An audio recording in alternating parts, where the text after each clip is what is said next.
అసలేం జరిగింది?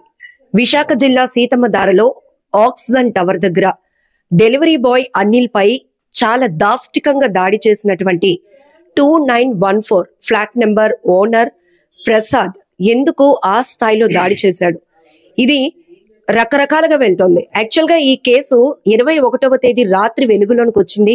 అక్కడ పెద్ద ఎత్తున డెలివరీ బాయ్లంతా కూడా మా వాడికి న్యాయం జరగాల్సిందే, ఎందుకంటే అంత చావు దెబ్బలు తిన్నటువంటి వ్యక్తి బట్టలు కూడా ఇప్పి పంపించడంతో అవమానం భరించలేక తను సూసైడ్ చేసుకున్నాడు అని ఒక వార్త స్ప్రెడ్ కావడంతో మొత్తం వాళ్ళంతా కూడా అక్కడ ధర్నా చేయటం, అలాగే అక్కడ సీతమ్మధార రైతు బజార్ దగ్గర ఎవరైతే మహిళలు వ్యాపారం చేసుకుంటూ ఉంటారో మా కళ్ళెదుటే ఆ వ్యక్తి ప్రసాద్ అనే వ్యక్తి ఈ డెలివరీ బాయ్ ని చావు దెబ్బలు కొట్టాడు, బట్టలు ఇప్పించి పంపిస్తే ఆ అబ్బాయి అవమానం తట్టుకోలేని సిచ్యువేషన్ లో ఉన్నాడు. మేము కూడా అడ్డుకునే ప్రయత్నం చేసిన అతను అస్సలు వినలేదు. ఇదంతా కూడా మీకు తెలిసిన విషయమే. అయితే ఆ తర్వాత పోలీసులు కూడా అనిల్ పైన కూడా, అంటే డెలివరీ బాయ్ అనిల్ పైన కూడా పని మనిషి మౌనిక కేసు పెట్టింది. 2 కోణాల్లో కూడా మేము దర్యాప్తు చేస్తున్నామని పోలీసులు వెర్షన్ ఇచ్చారు. అసలు ఏం జరిగింది? అసలు డెలివరీ బాయ్ విషయంలో వాస్తవం తెలియచెప్పడానికి మనమైతే నర్సీపట్నం జిల్లా రోలుగుంట వచ్చాం. సో ఇప్పుడు అనిల్ అనకాపల్లి జిల్లా రోలుగుంటకు వచ్చాం. అనిల్ మనతోనే ఉన్నాడు. ఒక్కసారి అనిల్ తో మాట్లాడదాం. ఎందుకంటే అక్కడ ఏం జరిగింది, రకరకాల వాదనలు వినిపిస్తున్న నేపథ్యంలోనే ఏం జరిగింది ప్రస్తుత పరిస్థితిని అయితే తెలుసుకుందాం. ఏమైంది అనిల్ అసలు? మాది రోలుగుంట మండలం కేఆర్సన్ విలేజ్ మేడం. నేను ఏదన్నా డ్యూటీ చేసుకున్నా, అది డిప్లొమా మెకానికల్ అయింది మేడం. సో నేను వచ్చేసి అక్కడికి వైజాగ్ ఏదన్నా డ్యూటీ చూసుకుందాం మన ఎడ్యుకేషన్ పరంగా అని చెప్పేసి నేను వైజాగ్ గురువారం వెళ్ళడం జరిగింది మేడం. శుక్రవారం వచ్చేసి అదే ఇంటర్వ్యూలు కాబట్టి నేను ఆన్లైన్లో అప్లై చేస్తున్నాను మేడం. ఖాళీగా ఉండవు ఎందుకని చెప్పేసి స్విగ్గీలోని లాగిన్ ఆన్లైన్లోకి వెళ్ళాను మేడం. స్విగ్గీ ఆల్రెడీ ఇంతకుముందు నేను లాగిన్లో ఉంది మేడం. అది వైజాగ్ వెళ్ళాం కదా, 2 రోజులు వేస్తే అమౌంట్ ఎంతకంత వస్తుందని నేను స్విగ్గీలో లాగిన్ అవ్వడం జరిగింది మేడం. ఫస్ట్ ఆర్డర్ వచ్చింది మేడం నాకు. అదే ఫస్ట్ ఆర్డర్ మేడం. నేను వైజాగ్ వెళ్ళి శుక్రవారం ఆర్డర్కి వెళ్ళాను. సో అదే ఫస్ట్ ఆర్డర్ వచ్చిందండి. నెహ్రూ బజార్ దగ్గర ఆర్డర్ వచ్చింది మేడం. నెహ్రూ బజార్ దగ్గర ఆర్డర్ వచ్చిన తర్వాత నాకు అది ఫిష్ పెట్టారు మేడం. అది నాకు స్టార్టింగ్లో తెలియలేదు మేడం ఏం ఆర్డర్ పెట్టారు అన్నది. సో నేను ఏం పెట్టారు ఆర్డర్ తెలియక 15 నిమిషాలు సెర్చ్ చేస్తే రెస్టారెంట్ నేమ్ కానీ ఏం రాలేదు మేడం. లేలా అని వచ్చింది మేడం పేరు. చుట్టుపక్కల ఎక్కడ లేదు మేడం. నేను వచ్చేసి పర్సన్కి కాల్ చేశాను మేడం, ప్రసాద్ సార్. ఆయనకి కాల్ చేసి, సార్ మీరు ఆర్డర్ పెట్టారు కదా సార్, ఐటెం తెలియట్లేదు, ఏం పెట్టారు సార్ అని నేను ఫోన్లో అడిగాను మేడం. ఆ సార్ వచ్చేసి, నువ్వు మినిమం కామన్ సెన్స్ లేదా, నీకు ఎవడో డ్యూటీ ఇచ్చినాడు, నీ మేనేజర్ ఎవడో, మినిమం తెలియకుండా ఎవరు చేస్తే ఎవరో నీకు డ్యూటీ ఇచ్చింది అని చెప్పి నన్ను నా మీద సీరియస్ అయ్యారు మేడం. నాకే తెలియదు మేడం ఎందుకు అయ్యారు కూడా. టూ టైమ్స్ అలా కాల్ చేశాను మేడం. సో రెస్పాండ్ ఆయన అలా కాల్ చేయడం వల్ల ఆ విధంగా తీసుకున్నారేమో తెలియదు మేడం. సో నేను ఆర్డర్ ఇంకెందుకు ఇంత మాకి తలనొప్పి అని చెప్పేసి నేను సెర్చ్ చేసుకొని ఆ ఫిష్ మార్కెట్ దగ్గరికి వెళ్ళి నేను అది ఆర్డర్ తీసుకొని ఆక్సిజన్ టవర్ దగ్గర పట్టుకొని వెళ్ళాను మేడం. ఆక్సిజన్ టవర్ పట్టుకుని వెళ్ళిన తర్వాత సో అక్కడ సెక్యూరిటీ నెక్స్ట్ నా నెంబరు ఇవన్నీ స్విగ్గీ ఐడి తీసుకొని ఆ ప్రసాద్ గారికి కాల్ చేసి పార్సల్ వచ్చిందంటే పంపించండి అని చెప్పేసి అంటే నేను 29th ఫ్లోర్కి వెళ్ళాను madam. 2914 room number madam. So ఆ పైకి వెళ్ళిన తర్వాత ప్రతి రూమ్ డోర్ మీద డోర్ నెంబర్లు ఉన్నాయి మేడం. నేను 2914కి వెళ్ళాలి కాబట్టి డోర్ మీద నెంబర్ నాకు కనిపించలేదు మేడం. కనిపించేసరికి ఇది కానీ డౌట్ మేడం. ఆపోజిట్లో చూస్తే 2915 ఉంది మేడం. సో ఇది వచ్చేసి 2914 ఏమని చెప్పేసి నేను కాలింగ్ బెల్ నొక్కితే ఒక అమ్మాయి బయటకు వచ్చింది మేడం. ఏంటి 2914 ఇదేనంటే ఇదేనండి అని చెప్పేసి అంటే అదే ఆర్డర్ మీరేని పెట్టారంటే మేమే పెట్టామని చెప్పి తెలియదు మేడం నాకు. తర్వాత అయితే పని మనిషి అని నాకు తర్వాత తెలిసింది మేడం. సో 2914 నెంబర్కి నేను ఆర్డర్ అవగా ఆవిడ తీసుకుంది మేడం. నేను ఆర్డర్కి ఫోటో తీసుకుని పేమెంట్ అయిపోయిందా మేడం అంటే ఏమో తెలియదండి అని చెప్పేసి అన్నారు మేడం. సో పేమెంట్ నేను ఓకే చేస్తే అయిపోయినట్టు చూపించింది మేడం. నేను వెంటనే లిఫ్ట్ దగ్గరికి వెళ్ళిపోయాను మేడం. లిఫ్ట్ దగ్గరికి వెళ్ళిపోయిన తర్వాత మళ్ళీ ఎవరైతే నేను ఆర్డర్ ఇచ్చానో ఆ అమ్మాయి లిఫ్ట్ దగ్గరికి వచ్చి సార్ పిలుస్తున్నారండి అని చెప్పేసి అంటే నేను మళ్ళీ వెనక్కి రావడం జరిగింది మేడం. మళ్ళీ ఆ డోర్ దగ్గరికి వస్తే ఆయన ఏమో, నీకు ఎవరా జాబ్ ఇచ్చింది, కామన్ సెన్స్ అట్లేదా, ఎందుకు వచ్చి మాట్లాడారో నాకు అర్థం అవ్వలేదు మేడం. సార్ వచ్చాను, ఆర్డర్ అన్న అని పిలిచాను మేడం. అన్న ఆర్డర్ ఇచ్చాను, తీసుకున్నారు, అయిపోయింది, ఇంకా నేను ఏదో పేమెంట్ ఇష్యూ అనుకుని వచ్చాను వెనక్కి, ఎందుకు అన్న ఇష్యూ చేస్తున్నారంటే, అన్న ఎవర్రా నీకు, నేను సారో నేనే, నా స్థాయి ఏంటి నీ స్థాయి ఏంటి, ఎవరో నువ్వు అది ఇది అని చెప్పేసి అంటే, సార్ మాది ఎక్కడ కాదు సార్, నాకు గొడవ తెచ్చుకోవడం ఇష్టం లేదు, నేను వెళ్ళిపోతాను సార్ అంటే, నువ్వు అమ్మాయితో కూడా సరిగా మాట్లాడలేదంట అంటే, ఆ అమ్మాయితోని వచ్చి జస్ట్ ఆర్డర్ ఇచ్చేది తీసుకున్నారు సార్. ఏం మాట్లాడుతావు? ఏం మాట్లాడలేదు మేడం. 30 seconds మహా అయితే ఆ అమ్మాయితో ఇదిగోండి మేడం ఆర్డర్ తీసుకుని ఇచ్చేసి నేను విత్ ఇన్ సెకండ్ వెళ్ళిపోయాను మేడం. 30 seconds జస్ట్ ఇలా తీసుకుని అలాగే ఇచ్చి వెళ్ళిపోయానండి. లిఫ్ట్ దగ్గరికి వెళ్ళిపోతే ఒకవేళ కానీ నేనే తప్పు చేస్తుంటే ఆ అమ్మాయి దగ్గర ఏదన్నా తప్పుగా మాట్లాడితే ఆ అమ్మాయి మళ్ళీ పిలిస్తే నేను వెనక్కి రాను కదా మేడం. నేను వెనక్కి ఎందుకు వచ్చాను మేడం, ఏం పేమెంట్ ఇష్యూ ఉందో. ఆ అమ్మాయిని ఏమని పిలిచావు? ఏమండి అని పిలిచాను మేడం. అంటే ఏమండి మేడం ఏం పిలలేదు మేడం, ఏమండి ఇదిగో ఆర్డర్ తీసుకుని చెప్పేసి నేను అన్నాను మేడం, అంతే మేడం, అందులో తప్పే లేదు మేడం.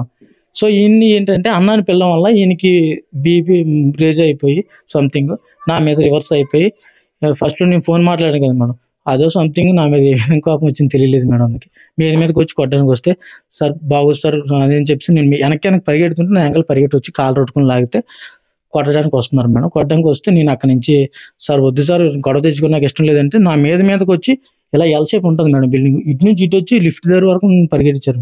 అక్కడ లిఫ్ట్ రెడీగా లేకపోవడం వల్ల నేను కిందకి తప్పించుకోవడానికి వెళ్ళిపోతే మెట్ల స్టెప్స్ అంటే వెళ్ళిపోతుంటే మేడం ఆయన తరుముతున్నారని ఆయన కూడా వెంటనే నాతో పాటు 29 floors కూడా నాతో దిగారు మేడం. ఆయన నా మీద అంత పాగేం పెట్టుకున్నారో నాకే తెలియలేదు మేడం. కిందకి దిగుతప్పుడు అక్కడ 29 floors అక్కడ దిగేటప్పుడు ఏ ఊరు నుంచి వచ్చావు అని అడుగుతుంటే నర్సీపట్నం ఏరియా మాదని చెప్తుంటే ఏ క్యాస్ట్ అయ్యని అడిగితే మాది ఎస్సీ సార్ అంటే, ఎస్సీ మాల్లో అంచు కొడక నువ్వు నా కాలు గోడికి కూడా పనిచేయి నువ్వు అని చెప్పేసి ఇంక నన్ను తరుముకుంటూ కింద తీసుకెళ్లారు మేడం. సెక్యూరిటీ ఫోన్ చేసి కిందకు ఒక అబ్బాయి వస్తాడు బ్లాక్ చేయని అని చెప్పి సెక్యూరిటీ ఫోన్ చేస్తే వాళ్ళు బ్లాక్ చేశారు మేడం. కిందకి వెళ్ళిన తర్వాత బ్లాక్ అయిపోయిన తర్వాత నేను ఆయన ఏమో పైన ఏం జరిగిందని నేను వీళ్ళకి ఎవరెవరైతే ఉంటారో గేట్ దగ్గర వాళ్ళు చెప్తుంటే ఈయనేమో ఎక్కడి నుంచి చెక్క తెచ్చుకొని ఇష్టాసారం వచ్చినట్టు ఆయన చాలాసేపు కొట్టారు మేడం. చెక్కతో మేడం, ఇక ఎలాంటి పేరుతో కొట్టారు మేడం. చెక్క కూడా ఇరిగిపోయింది మేడం. సార్ నా తప్పు లేకుండా నా మీద చేసుకోకండి, నేను మేమే చేసుకున్నంత పెద్దవాను కదా సార్, అర్థం చేసుకుని అంటే ఇందాక లేదు ఎరా సార్ అని ఇప్పుడు సార్ అని అంటున్నాం ఏంటంటే, సార్ నాకు తెలియకో సార్ అని పిలవలేనందుకే ఇదంతా వచ్చింది మేడం. కిందకు వచ్చిన తర్వాత కూడా సార్ అని పిలిచినా సరే ఆయనకి ఇంకా ఈగో సాటిస్ఫై అవ్వక సార్ తప్పు ఏమిందో అన్న అని పిలిచాను మేడం. పైన అన్న అని పిలిచాను మేడం. ఇదిగోండి మేడం ఆ పర్సన్ ఫోటో కూడా చూపిస్తాను మేడం మీకు. ఇదిగోండి మేడం ఈ ఫోటో నన్ను తరుగుంటూ వస్తుంటే నేను తీసిన ఫోటో మేడం నా ఫోన్ లో. ఆయన డిపార్ట్మెంట్ అని చెప్పారు మేడం, ఆయన ఏం చేస్తారో కూడా నాకు తెలియదు మేడం. సో ఈ ఫోటో నా ఫోన్ నుంచి నేను తీసిన ఫోటో మేడం. ఇది పైన నన్ను తరుగుంటూ వచ్చినప్పుడు మీదకి వస్తున్నారా నేను తీసిన ఫోటో మేడం ఇది. కానీ ఎవరు కూడా ఏ మీడియా వాళ్ళు కూడా ఇతను ఫోటో కానీ ఏది కూడా బయటకు వేయలేదు మేడం. ఎందుకు వేయలేదు అన్నది నాకు పూర్తిగా తెలియదు మేడం. సో అక్కడ ఏం జరిగిందంటే అమ్మాయిని పిలిపించాను సార్ అంటే పిలిపించారు మేడం. పిలిపించిన తర్వాత ఆ అమ్మాయిని ఏమైందమ్మా అని అడిగితే ఈ చుట్టుపక్కల వాళ్ళకి సంబంధించిన ఉన్నారు మేడం. ఈ గొడవ అంతా కూడా బయట క్రౌడ్ చూస్తున్నారు madam. Ladies, Swiggy delivery boys వచ్చి వాళ్ళందరూ చూస్తున్నారు మేడం. అప్పటికి అడుగుతున్నారు అబ్బాయిని ఎందుకు కొడుతున్నారు ఇష్టాసారం వచ్చినట్టు అని చెప్పేసి వీళ్ళు అడిగితే ఆ అమ్మాయిని పిలిపించారు మేడం. పిలిపించిన తర్వాత వీళ్ళు గేట్ దగ్గర కాకుండా ఇటుపక్క సెక్యూరిటీ రూమ్ దగ్గర ఆ అమ్మాయి వచ్చిన తర్వాత మీరు నా అక్కలాంటి వారు ఏం జరిగింది చెప్పండి నన్ను కొడుతున్నారని చెప్పేసి అంటే ఆ అమ్మాయి వచ్చి ఆర్డర్ ఇచ్చారంటే తీసుకున్నాం అయిపోయింది సార్ పిలిస్తే పిలిచారని చెప్పేసి అంటే ఇప్పుడు తప్పు ఎక్కడ ఉంది సార్ అని చెప్పేసి అంటే నువ్వు నన్ను అన్నాన్ని పిలిచి అదంతా మర్చిపోతున్నావు అని చెప్పేసి నన్ను ఆయన ఈగో సాటిస్ఫాక్షన్ అవ్వక నాకు షర్ట్ ప్యాంటు తీయమంటే నాకు షార్ట్ ఉంది మేడం లోపల. సో నేనేంటంటే సార్ వద్దు సార్ అని చెప్పేసి అంటే నువ్వు తప్పు చేయలేదని నువ్వు నిరూపించుకోవడం కదా, తప్పు చేసావని వాళ్ళందరూ నీ కోసం అరుస్తున్నారు అక్కడ, నాది తప్పు అంటారు అని చెప్పేసి నన్ను బలవంతంగా షర్ట్ ప్యాంట్ తీసి బయటకు వెళ్ళమన్నారు మేడం.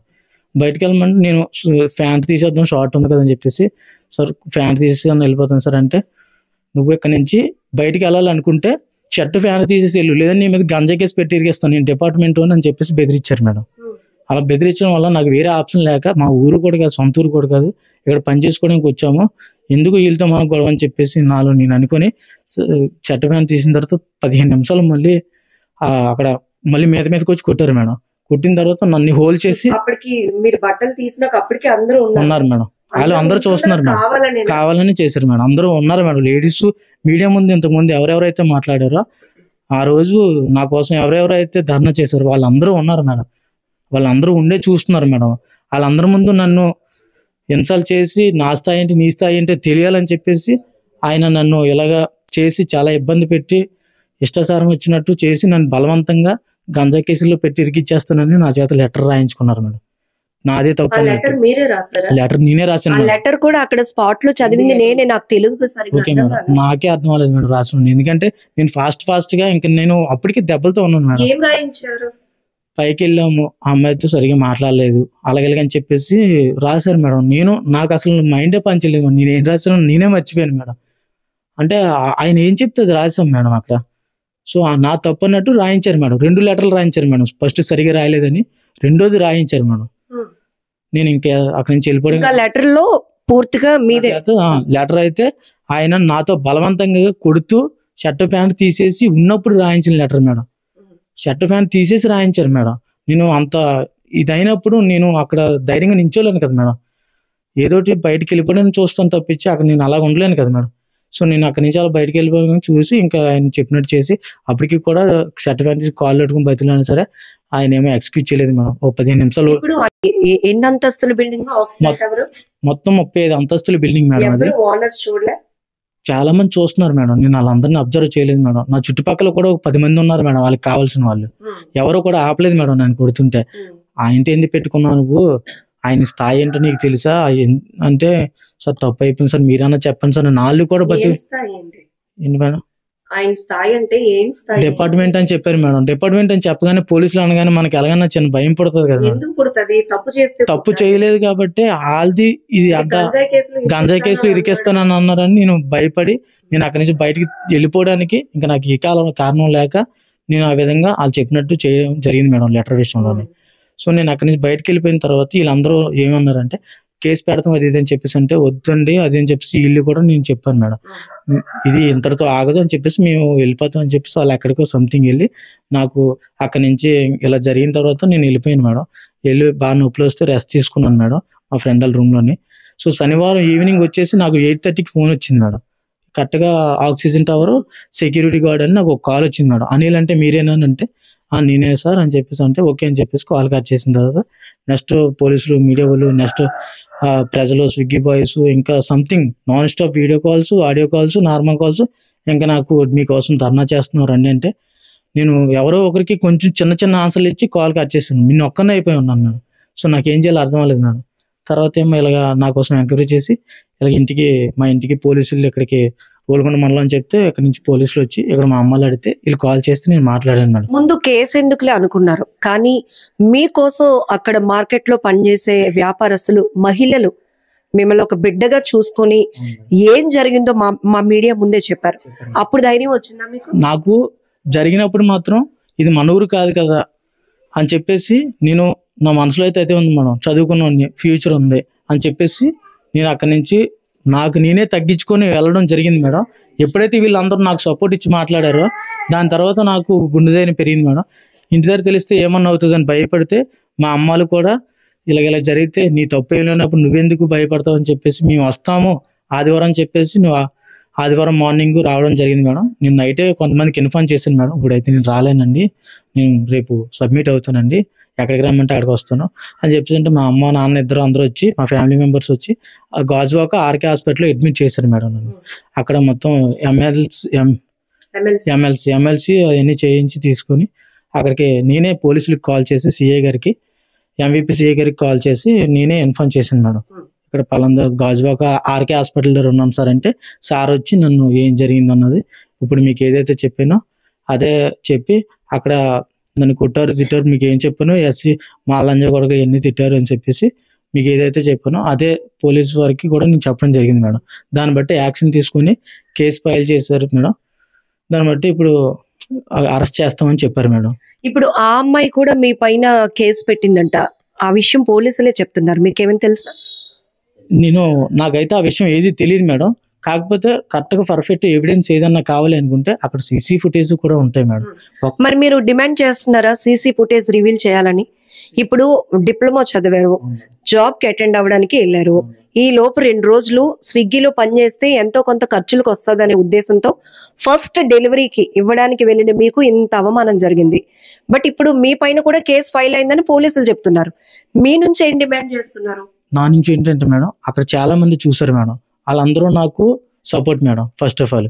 సెకండ్ ఏంటంటే అప్పటికి ఆ అమ్మాయి నేను ఏదన్నా అన్నాను అది ఇది అని చెప్పేసి అంటే ఒకవేళ ఆ అమ్మాయి నేను ఏదన్నా ఉంటే నేను లిఫ్ట్ దగ్గరికి వెళ్ళిపోయి వెనక్కి రాను మేడం. ఎందుకంటే ఆ అమ్మాయి నేను ఏదన్నా అంటే నన్ను ఏదన్నా అంటారని నేను అటు నుంచి అటే వెళ్ళిపోవాలి మేడం. ఆ అమ్మాయి పిలిచినప్పుడు కూడా నేను మర్యాద వెనక్కి వచ్చాను మేడం. నెక్స్ట్ పాయింట్ ఏంటంటే సీసీ ఫుటేజ్ తీస్తే మొత్తం తెలిసిపోద్ది మేడం ఎవరిది తప్పు ఎవరిది రైట్ అన్నది. ఇప్పుడు వరకు ఎంత జరిగింది కానీ మేడం ఆయన ఫోటో కానీ నా ఫోటో స్విగ్గీ ఐడి ఫోటో అందరూ వేస్తున్నారు మేడం. నేను దానికి ఇబ్బంది పడలేదు మేడం.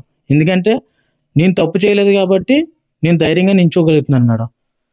ఇప్పుడు సార్ అని పిలవలేనందుకు ఇంత దారుణంగా ఇంత దాష్టికంగా ప్రవర్తించిన ప్రసాద్ 2914 ఫ్లాట్ ఓనర్ మళ్ళొక్కసారి ఆ ఫోటో అందరికి చూపించండి ఐడియా ఛానల్ నుంచి చూపిస్తుంది. ఇప్పుడు మీ ఆవేదన అర్థమైంది. దెబ్బలు తిన్న నా ఫోటోలు అందరూ చూపిస్తున్నారు కానీ అతని ఫోటో చూపించట్లేదు. మీడియా ముందు కూడా ఎక్కడ ఆయన ఫోటో కానీ ఏది వేయలేదు మేడం. ఆయన ఫోటో ఇది మేడం, ప్రసాద్ గారి ఫోటో ఇది మేడం. సార్ అని పిలిచిన పిల్లలైనందుకు అన్నాన్ని పిలిచినందుకు నన్ను తీవ్రంగా హింసించే ఫోటో ఈయన మేడం. పోలీసుల నుంచి మీరేం న్యాయం కోరుతున్నారు? ఆయనకైతే శిక్ష పడాలి మేడం కంపల్సరీ. ఎందుకంటే నా కోసం చాలా మంది ఎస్సీ యూనియన్ తరపుని, నెక్స్ట్ స్విగ్గీ బాయ్స్, నెక్స్ట్ నా తరపుని ఉన్న అక్కడ చూసిన ప్రజలు అందరూ లేడీస్, అదే మేడం అందరికన్నా ముఖ్యంగా అయితే ఇది ఎంత పోరాటం చేసి ఎంత విజయంగా నాకు ఎంత బాగా సపోర్ట్ చేసింది ఎవరంటే ఆ చుట్టుపక్కల ఉన్న ladies madam. First of all వాళ్ళందరికీ నా తరపుని నిజంగా థ్యాంక్స్ చెప్పినా కూడా సరిపోదు మేడం. వాళ్ళ వల్ల ఇదంతా కూడా నాకు ఊరు కాదు అనుకున్నారు కానీ మీకు ఎంత సపోర్ట్ గా నిలబడ్డారు. నాకు దాని జరిగింది అక్కడ. అవును మేడం. ఆ ఒక్క ఉద్దేశంతోనే నేను ఏదైనా చేయగలను, ఇంతమంది నా వెనకాల ఉన్నారు అని చెప్పేసి నేను భయపడలేదు మేడం. ఎప్పుడైతే ఈ హాస్పిటల్లో ఉన్న వల్ల నేను ఎవరితో టచ్ లో ఉండలేకపోయాను మేడం. ఇదంతా అయిన తర్వాత పోలీసు వారు ఆ ఎఫ్ఐఆర్ ఇవన్నీ ఫైల్ చేసిన తర్వాత నేను దేనికైనా సరే చెప్పడానికి రెడీ అయ్యాను మేడం. కొన్ని చోట్ల స్విగ్గీ బాయ్స్ అంటే డెలివరీకి ఇవ్వాల్సిన బాయ్స్ కూడా కొంత ఇబ్బందికర సిచ్యువేషన్ క్రియేట్ చేస్తున్నారు, అవి ఉన్నాయి. బట్ కొన్ని చోట్ల ఇలా దాడులు జరుగుతున్నటువంటి సంఘటనలు ఉన్నాయి. సో మీ కేసే ఒక ఇన్స్పిరేషన్ గా ఉండాలని అనుకుంటున్నాను. ఖచ్చితంగా మేడం. నా కేసు ప్రజలందరికీ ప్రతి ఒక్కరికి కూడా ఇది ఒక పెద్ద స్థాయివాడు వేరు చిన్న స్థాయివాడు వేరు అన్నది కాకుండా అందరూ మనుషులే, ప్రతి ఒక్కరికి కూడా ఒకేలాగా ఉండాలి. ఇప్పుడు స్విగ్గీ వాళ్ళు ఆర్డర్ పెట్టుకున్నారు మేడం. అక్కడ వచ్చేది మాకు 30 రూపాయలు 20 రూపాయలు మేడం ఆర్డర్ మీద. ఆయన మాకు 20 రూపాయలు 30 రూపాయలు ఇంకా మాకు ఏదో జరగక మేము అలాగే చేయాల్సి వస్తుంది కానీ తప్పించి మేడం ఆయన పెద్ద స్థాయి అని చెప్పేసి కోటీశ్వర్లు ఇవన్నీ చెప్పేసి మమ్మల్ని వీళ్ళకి హింసించి ఇష్టం వచ్చినట్టు క్యాస్ట్ పరంగా తిట్టడం అన్నది నాకు అయితే మరి ఆయన ఉద్యోగం కరెక్ట్ కాదు. అంటే డెలివరీ బాయ్స్ అంటే ఒక చిన్న చూపు ఉందా, మీరు చదువుకోలేని వాళ్ళు అలా అని? అంటే ఇక్కడ చూపే మేడం డెలివరీ బాయ్స్ మీద మాత్రం ఖచ్చితంగా ప్రతి ఒక్కరు కూడా ఆర్డర్ పెడితే వాళ్ళు ఎక్కడికి కావాలంటే ఏ ఫ్లోర్ అయితే ఆ ఫ్లోర్ మేము కరెంట్ పోయిన సరే లిఫ్ట్ రన్ అవ్వకపోయినా ఎన్ని ఫ్లోర్ అయినా స్టెప్స్ ఎక్కి పైకి తీసుకెళ్ళాలి మేడం. అందులో మాకు ఏం మిగలదు మేడం. పొద్దున్నే సాయంత్రం 15 ఆర్డర్లు వేసి ఒక 500 600 అలాగా వస్తాయి మేడం. అది ఏ రోజు ఎంత వస్తాయి కూడా తెలియదు మేడం. అంత కష్టపడి మేము ఊరు వదిలేసుకొని ఇప్పుడు ఈ ఆక్సిజన్ టవర్ లో 29వ ఫ్లోర్ కి వెళ్ళి మీరు 2914 కి ఫిష్ ఆర్డర్ ఇచ్చారు కదా, ఆ ఒక్క ఆర్డర్ కి మీకు ఎంత వచ్చింది? అక్కడ నాకు 50 రూపీస్ అలాగ వస్తే అందులో 25 రూపీస్ కట్ అయిపోయింది మేడం. అందులో నాకు వచ్చింది 30 రూపీస్ మేడం. అవును మేడం. ఇదంతా ఎందుకు చెప్తున్నామంటే స్విగ్గీ బాయ్స్ అంటే డెలివరీ బాయ్స్ ఎంత కష్టపడతారు, వాళ్ళ స్థితిగతులు వేరు, వాళ్ళ ఎడ్యుకేషన్ వేరైనప్పటికీ కొన్నిసార్లు వాళ్ళ క్వాలిఫికేషన్ కి తగ్గట్టు జాబ్స్ రాక అలా అని ఖాళీగా ఉండడం ఎందుకు, మనపైన ఆధారపడ్డ కుటుంబ సభ్యులకి ఏదో రకమైన చేయూత ఇవ్వాలి, ఫైనాన్షియల్ గా మనం కూడా స్టేబుల్ అవ్వాలనే ఉద్దేశంతో వాళ్ళు ఇలాంటివి చూస్ చేసుకుంటూ ఉంటారు. అంతే కదా, ఈ క్రమంలోనే కదా మీరు అది. ఇప్పుడు ఏదైనా సరే మనీతోనే కదా మేడం కుడిపడి ఉంది. ఎంతో కొంత వస్తే జోలో రూపాయి ఉంటే మనకు దేనికైనా ఒక మంచినీళ్ళు తాగాలన్నా ఒక 20 రూపాయలు ఉండాలి కదా మేడం. సిటీలోకి వెళ్ళిన తర్వాత ఎంతో కొంత మన చేతులు ఉంటే బెటర్, సాయంత్రం వేస్తే ఒక 500 వస్తాయి అనే ఉద్దేశంతో నేను స్విగ్గీ. ఇప్పుడు ఈ సమస్య అనేది మీ ఒక్కరిది కాదు, అందరూ ఓన్ చేసుకున్నారు. ఇక్కడ ఈ మౌనిక పని మనిషిగా పనిచేస్తున్న ఆమె ఎవరైతే ఉన్నారో ఆమెకి మా ఛానల్ నుంచి మీరు రిక్వెస్ట్ ఏమైనా పెడతారా? అంటే తను అక్కడ ఓనర్ దగ్గర పనిచేస్తుంది కాబట్టి భయపడి ఉండొచ్చు, కానీ ఇప్పుడు ఆ అమ్మాయి పట్ల మీరు అసభ్యంగా ప్రవర్తించారని, అందుకోసమే అతను కొట్టాడని, అందుకోసం ఆమె మీ పైన కూడా కంప్లైంట్ ఇచ్చిందని పోలీసులు చెప్తున్నారు. కాబట్టి మీరు ఆమెకి, మీరు ఇందాక ఒక అక్కలాగా అని అన్నారు కదా, మీరు ఏం రిక్వెస్ట్ చేస్తారు? నేను రిక్వెస్ట్ చేసేది ఏంటంటే మేడం, నా తప్పు ఉందో లేదో ఆవిడకి కూడా తెలుసు మేడం. సో నేను వెళ్ళాను, ఆర్డర్ ఇచ్చాను, ఆవిడ కిందకు వచ్చి కూడా చెప్పారు మేడం. తప్పు లేదు అన్నట్టు. మళ్ళీ ఇప్పుడు కేసు ఎందుకు పెట్టారో కూడా నాకు ఇప్పటికీ కూడా తెలియలేదు మేడం. అవును, అతనికి నెక్స్ట్ ఇంకోటి ఏంటంటే, మేము కంప్లైంట్ ఎప్పుడు రేజ్ చేసాం మేడం. ఎప్పుడైతే ఇది ఇష్యూ జరిగిందో పోలీసులు ఇదంతా చేయడం వల్ల ఆవిడ నిన్న కంప్లైంట్ చేసినట్టు మాకు కొంతమంది ఫోన్ చేసి చెప్పారు మేడం. దానివల్ల ఏంటంటే ఆ అమ్మాయి నేను ఏమనుకుంటా కంప్లీట్ చేశారు మేడం. వాళ్ళకి ఏ ఆప్షన్ లేక ఆ విధంగా అక్కడ ఆ అమ్మాయి ఉంది కాబట్టి ఆ అమ్మాయి ద్వారా ఏదో ఒకటి రివెంజ్ చేసి ప్లాన్ చేయాలని చెప్పేసి వాళ్ళు ఇలా చేయడం జరిగింది. ఇదంతా తేలాలంటే ఏముండాలి ఆధారం? ఖచ్చితంగా సీసీ ఫుటేజ్ ఉండాలి మేడం. ఇన్ని రోజులు అయింది కానీ సీసీ ఫుటేజే నేను ప్రొడ్యూస్ చేయమంటున్నాను మేడం. అందులో తప్పు ఎవరిదో రైట్ ఎవరిదో, నేను ఎంతసేపు ఉన్నాను ఆ అమ్మాయి దగ్గర, కిందకు వచ్చిన అన్ని ఎంత హింస ఇచ్చారు అన్నది అక్కడ అంతా సీసీ ఫుటేజ్లో రికార్డ్ అవుతుంది కదా మేడం. అంత పెద్ద బిల్డింగ్ ఉంది మేడం, అందులో కంపల్సరీ సీసీ ఫుటేజ్ అన్నది ఉంటుంది మేడం. అనుమానం ఉంటుంది మేడం. చిన్న చిన్న సొందు నుంచి కూడా పెద్ద ఇది కూడా ఉంటుంది మేడం. అది ఒకటి తీస్తే ఏంటన్నది నేను అమ్మాయిని ఏమి అన్నాను ఏంటో అన్నీ తెలిసిపోతాయి మేడం. ఈ నన్ను ఎంతసేపు కొట్టారు, నేనేం చేశాను, అదంతా కూడా అక్కడ సీసీ ఫుటేజ్లో రికార్డ్ అవుతుంది మేడం. నా చుట్టూ ఎంతమంది ఉన్నారు, ఈ డెలివరీ బాయ్స్ ఏం చేశారు, గేట్ దగ్గర ఉన్న ఆడవాళ్ళందరూ నా కోసం ఏం చేశారు అన్నది కూడా ఆ సీసీ ఫుటేజ్లో ప్రతిదీ కూడా ఉంటుంది మేడం. నేను బయటికి వెళ్ళినంత వరకు కూడా గేట్ బయటికి వెళ్ళి నన్ను ఇలాగా అంటే నాదే తప్పు అన్నట్టు క్రియేట్ చేసేలాగా ఆయన నన్ను షట్టర్ బ్యాన్ తీసేస్తే తల దించుకొని వెళ్తే ఇంక ఈడే పోతలే అని చెప్పేసి ఆయన ఆ విధంగా చేయడం జరిగింది మేడం. నన్ను ఇది ఇప్పుడు అనిల్ చెప్తున్నది. ఖచ్చితంగా నాపై ఇంత దాష్టికంగా ప్రవర్తించినటువంటి ప్రసాద్ ఫోటో మీడియా ద్వారా అందరికీ తెలియాలి. దాంతో పాటు ఏదైతే ఇప్పుడు నాపై తిరిగి అభాండం వేయడానికి కేసు నుంచి డైవర్షన్ కోసం ఆ అమ్మాయిని నేనేదో అసభ్యంగా ప్రవర్తించినట్టు తిరిగి కేసు పెట్టించారు. ఖచ్చితంగా ఐ డ్రీమ్ ఛానల్ ద్వారా కూడా రిక్వెస్ట్ చేస్తున్నాను, అమ్మాయి వాస్తవం చెప్పాలని ఒక అక్కలాగా తనని ట్రీట్ చేస్తూ నేను అడుగుతున్నాను. ఎందుకంటే నేను డిప్లొమా చదివాను, జాబ్ కోసం ట్రై చేస్తూ ఒక 2 రోజుల పాటు స్విగ్గీలో లాగిన్ అవ్వడం వల్ల ఎంతో కొంత ఖర్చులకు వస్తుందన్న ఉద్దేశంతో ఫస్ట్ డెలివరీ చేసిన నాకు ఇలాంటి బ్యాడ్ ఎక్స్పీరియన్స్ వచ్చింది. ఇంకా నేను ఆత్మస్థైర్యంతో ముందుకు వెళ్ళగలుగుతున్నాను కాబట్టి సరిపోయింది. మరొకరు అయితే గనక వాళ్ళు ఏం చేసుకోవడానికైనా సిద్ధపడతారు. అంత అవమానం నాకు జరిగిందని చెప్తున్నాడు. అలానే తనకు న్యాయం జరగడంతో పాటు సీసీటీవీ రికార్డు కూడా మీడియా ద్వారా పోలీసులు రివీల్ చేయాల్సిన అవసరం ఉందని కూడా డెలివరీ బాయ్ అనిల్ చెప్తున్నాడు.